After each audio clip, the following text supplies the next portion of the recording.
नमस्कार। भूमि न्यूज पलामू के विशेष कार्यक्रम साझी संस्कृति और साझा संघर्ष में आप सभी सुधी दर्शकों का स्वागत है।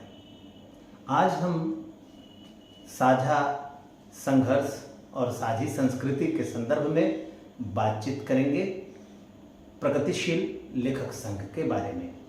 प्रगतिशील लेखक संघ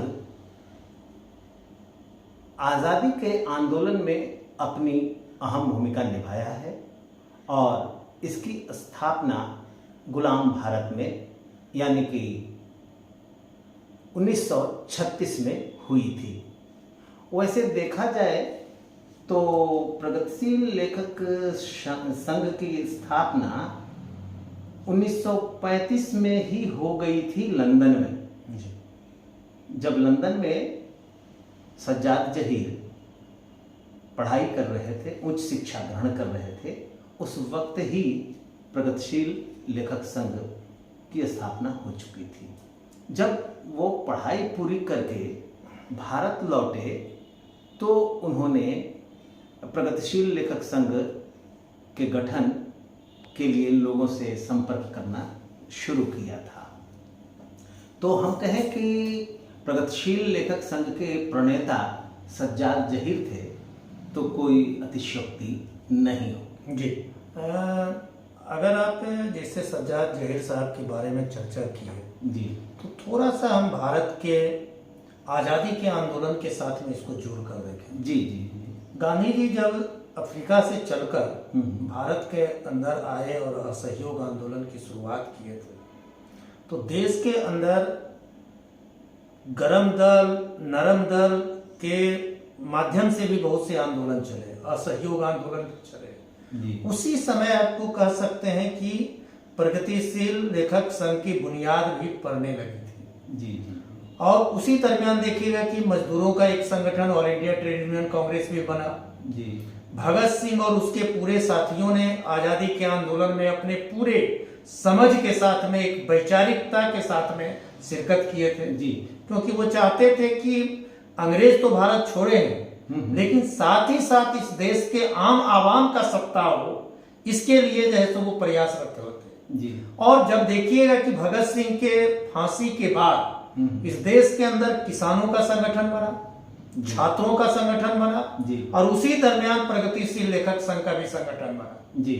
और सांस्कृतिक संगठन भी स्वरूप लेना शुरू कर दिया था क्योंकि लोग अपने आंदोलन में गीत और नाटक को हथियार के रूप में ले रहे थे जी। और जैसा कि आप बताए कि सज्जाद जहीर अपने माने प्रगतिशील आंदोलन की नींव रख रहे थे जी जी। लेकिन भारत के अंदर भी देखिएगा कि प्रेमचंद जैसे और उसी के जैसे बहुत से साहित्यकार जो अपनी साहित्यिक विधा से अंग्रेज के खिलाफ में अपनी लेखनी के माध्यम से अपना जो है सो विचार को रख रहे थे, लोगों को प्रेरित कर रहे थे। इसलिए प्रगतिशील लेखक संघ का गठन अपने आप में जो है एक अद्भुत गठन था कि देश के बुद्धिजीवी, साहित्यकार, पत्रकार, ये सारे के सारे लोग इकट्ठा होकर अपनी बात को रख रहे थे और जैसा कि आप बताए कि 36 में विधिवत इसका जैसो सम्मेलन करके इसका गठन किया गया। जी जी। और सबसे पहले आपने जब प्रेमचंद के बारे में कहा जी तो प्रेमचंद भारत में रहकर जी यहाँ पर बिना प्रगतिशील लेखक संघ के जी गठन हुए ही जी प्रगतिशील लेखक का कार्य कर रहे थे। उनके कई किताब सामने आई, कई कहानियां सामने आई प्रेमचंद की जी। और अधिवेशन में सज्जाद जहीर ने अगर किसी को ढूंढा जी तो प्रेमचंद को ढूंढा और प्रेमचंद की अध्यक्षता में ही पहला महाअधिवेशन हुआ प्रगतिशील लेखक संघ का लखनऊ जी जी। तो इस वक्त जो कुछ इतिहासकार बताते हैं कि प्रगतिशील लेखक संघ का जब गठन हो रहा था तो साहित्यकार जो थे, जो लेखक थे, बहुत सहमत नहीं थे। लेकिन उनकी सहमति नहीं होने के बावजूद जी इसके साथ जो अधिवेशन में आलेख पढ़े गए जी उन लोगों का अगर नाम हम लेते हैं तो एक नाम सामने आता है प्रोफेसर हिरेन मुखर्जी, जी फिर नाम आता है हसरत मोहानी साहब का। जी और हसरत मोहानी साहब जिस प्रकार से अपने वक्तव्य को उन्होंने रखा कि हमारा, अरे उनके वक्तव्यों को हम सशब्द नहीं कह रहे हैं, जी। लेकिन उसके भावार्थ में यही था कि हमारा देश गुलाम है और इस गुलामी से आज़ादी के लिए जो संघर्ष हो रहे हैं उस संघर्ष को बल मिले और बल मिले तो हमारी रचनाओं के जरिए हमारी रचनाओं की भूमिका भी उसमें होनी चाहिए ताकि जनता आज़ादी के लड़ाई को तेज कर सके। देखिए ना, साहित्य की दुनिया में एक आम बोलचाल की भाषा में भी कहा जाता है जी कि जहां न जाए रवि वहां पहुंचे कवि। वहां पहुंचे कवि। जी। और साहित्य को कहा जाता है कि समाज का जो है आईना है, दर्पण। जी जी जी। तो इस दर्पण को अगर सशक्त बनाना है कि बेहतर तस्वीर हमको दिखे तो साहित्य को समृद्ध करने का काम करने जरूरी है। जी। और उसी आवश्यकता को पूरा करने के लिए देश के जो बुद्धिजीवी थे वह एक प्लेटफॉर्म पर इकट्ठा हुए थे, चाहे उनमें सहमति हो या असहमति। तो देखिए, लोकतंत्र की खूबसूरती भी यही है कि असहमति को भी हम उतने ही सहजता के साथ में हम कैसे आत्मसात करें।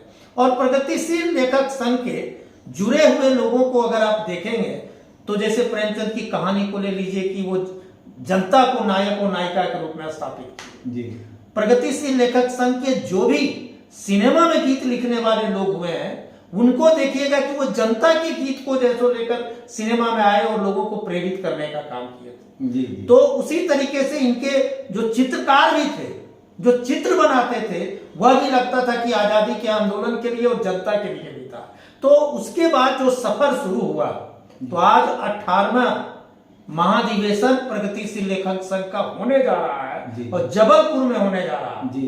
तो जहां की हरिशंकर परसाई जी का इलाका रहा है, जन्म हुआ है। हाँ, जन्म हुआ है। और हरिशंकर परसाई हम समझते हैं कि साहित्य के दुनिया के और व्यंग के दुनिया के कितने महत्वपूर्ण हस्ताक्षर हैं, यह हम और आपको कहने की आवश्यकता है। पाठकों को सीधा सीधा आकर्षित करते हैं। और आपने जो ये अभी हम लोग जो बात कर रहे हैं जी। और इस बात के दौरान एक शब्द जो हम लोग बोल रहे हैं कि प्रगतिशीलता। जी।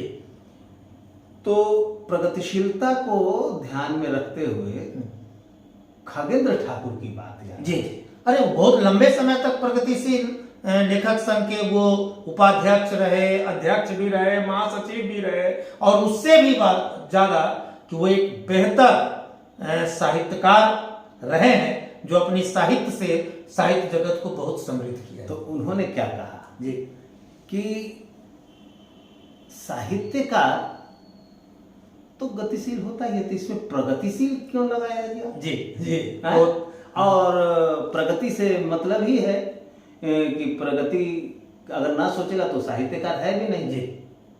तो उन्होंने इसके संदर्भ में कहा कि देखिए, गति दो प्रकार की होती है। बड़ा वैज्ञानिक बात कहा। जी। गति दो प्रकार की है, एक चक्रीय गति है जी और एक ऊर्ध्वाधर गति है। जी। तो हम ऊपर की ओर जाने की गति कर रहे हैं, यानी कि आगे बढ़ने की कोशिश कर रहे हैं।